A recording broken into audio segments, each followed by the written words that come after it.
Ako po si Jefferson Valdenaro, Procurement Unit Head po sa Laguna State Polytechnic University Siniloan Campus, Region 4A po. Hi, my name is Edita Pita Diwan, Security Guard 2 ng Public Safety Division ng City Government of Pasig. Andre Cinco po from LGU Morong po kami.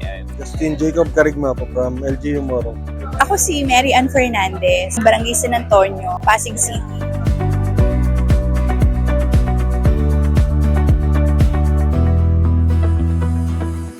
Siyempre, abot kamay na natin yung mga common supplies and equipment dito sa Pasig City. At ganun din, meron tayong inattend na client learning engagement na makakatulong po sa agency natin.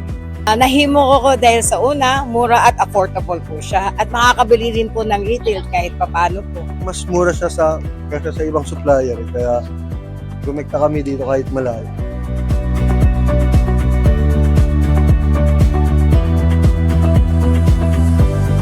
Last time kasi bumili na rin ako ng CSE sa Paco Manila, around I think mga 80,000. Then yung mga natira na lang, binili ko na lang dito.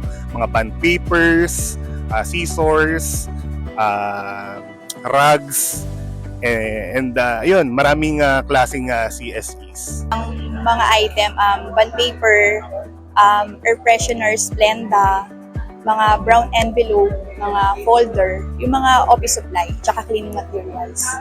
Number one is yung ball pen, bond paper, mostly office supply na magagamit po namin in everyday use. More like bond papers, mga binili namin, mga legal, tapos correction tape.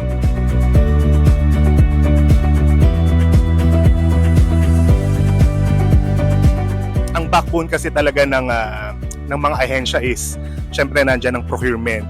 Kasi kung walang procurement, paano makakalakad ang isang ahensya? Yung mga day-to-day na ginagamit natin ng mga commonly used supplies is talagang kailangan natin para makapagtrabaho tayo ng maayos.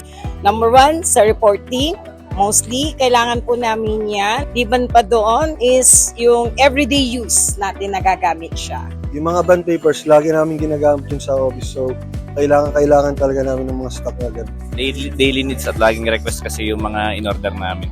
Kaya kailangan na namin siya. Talagang nandun yung quality at yung pagiging mas mababa ang presyo niya compared sa other market na available yung CSE. Malaki rin po kahit papano po yung difference ng ating item from private to here. Kung ako sa inyo, mas affordable talaga dito. Nagulat nga ako, nasa almost 50,000 lang yung inabot ng total na ano. So yun, masasabi namin na mas mura talaga dito sa Maraming salamat sa procurement service, DBM, na talagang nililibot niyo yung buong Pilipinas para magsagawa ng ganitong mga programa. Sana marami pa kayong mapuntahan na iba't ibang lugar. Pagbutihan nyo lang, tsaka sana sa susunod meron pa para hindi na rin kami masyadong mahirapan. Well, maayos naman, mabilis. Yung mga nag-assist sa amin, ina-approach nila kami kagaya nyo. At may pa-previous pa, kaya thank you so much. At mabilis yung pagkiklaim ng items. Bili na at bili pa. Bili na at bili pa. Bili na at bili pa sa PSDBN.